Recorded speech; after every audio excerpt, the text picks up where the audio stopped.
Good Erev Yom Tif, a good Erev Pesach. Tavshinayim Ches 5778 from Yerushalayim Eir HaKodesh.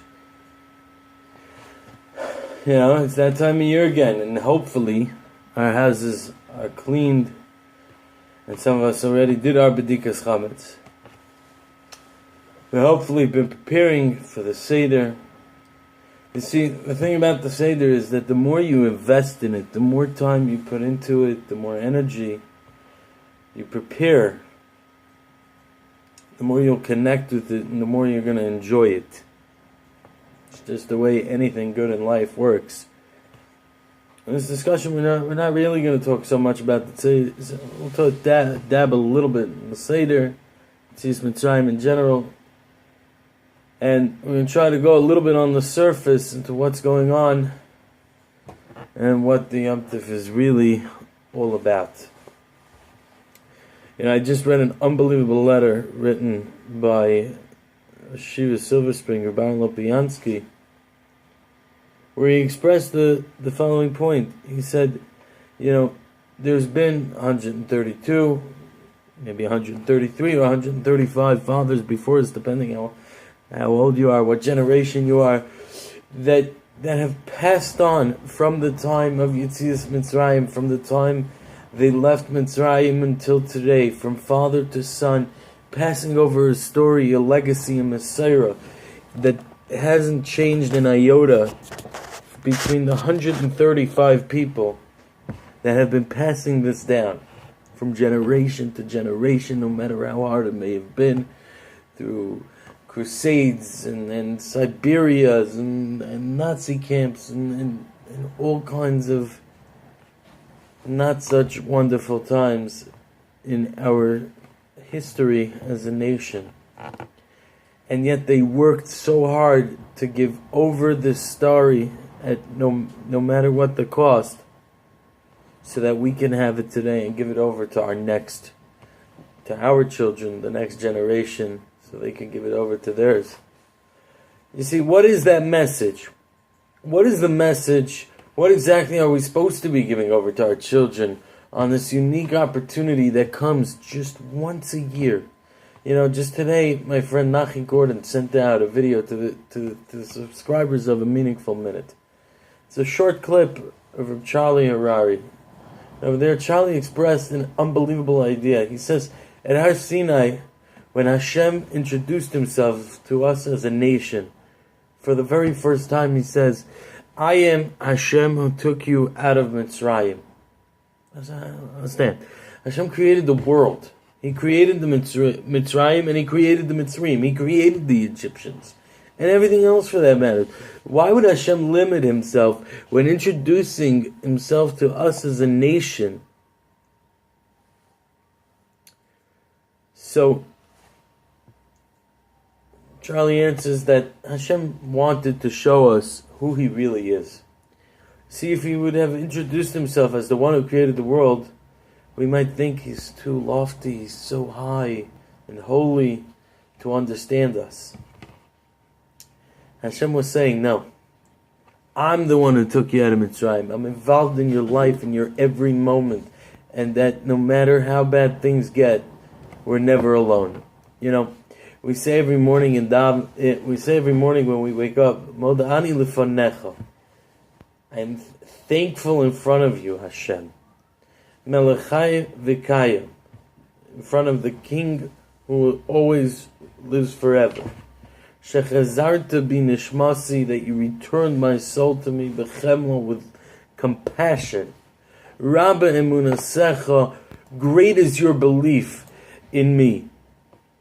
Emunasecha, your emuna in me.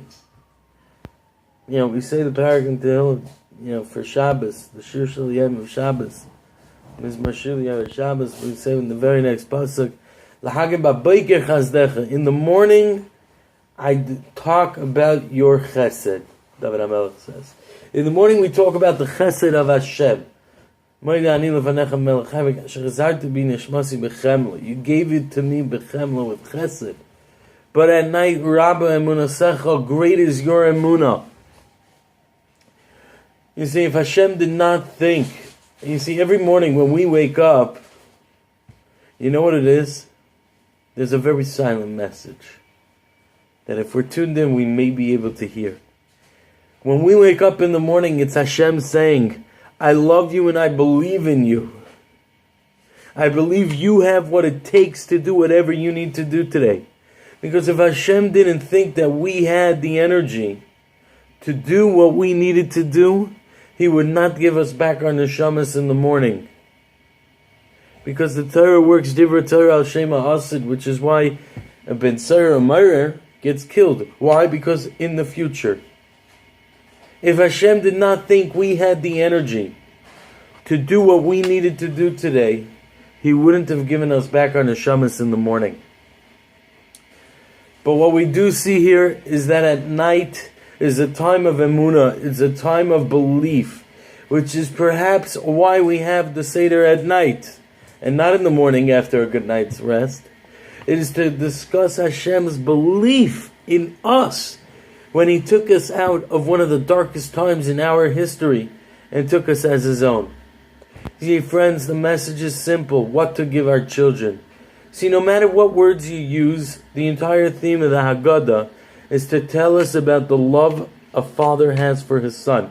Many people have the minhag right after Haggadah, after Nirtzah, Shir HaShirim, to go through the Megillah Shir HaShirim, again, depicting the love a father has for his child. It's the love story of Hashem and the Jewish people. You see, the entire theme of the Haggadah is right. And even when we were so rebellious, we were on the 49th level of Tumah, it was so far gone. It was at that moment, says the Nesivos Shalom, that Hashem says, B'ni b'chayri Yisrael. When we're at the lowest moments, in Sha'ol Tachtis, in Mitzrayim, 49th level of Tumah. Okay? There were three things they didn't do. They didn't change their name, they didn't change their clothing, and they didn't change their language. Unfortunately, we sometimes see people that they can go around, they're dressed as from Jews, they may even have the pious, they might talk Yiddish, they might even have a name Yankee. But unfortunately, they're so far gone.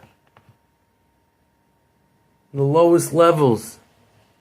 I can't talk about other Yidden, but the Yidden in Mitzrayim, we know what Chazal tell us. Memte Shari Tumah. They were so far gone that according to one of the Shittas, I saw that why did Hashem take him out?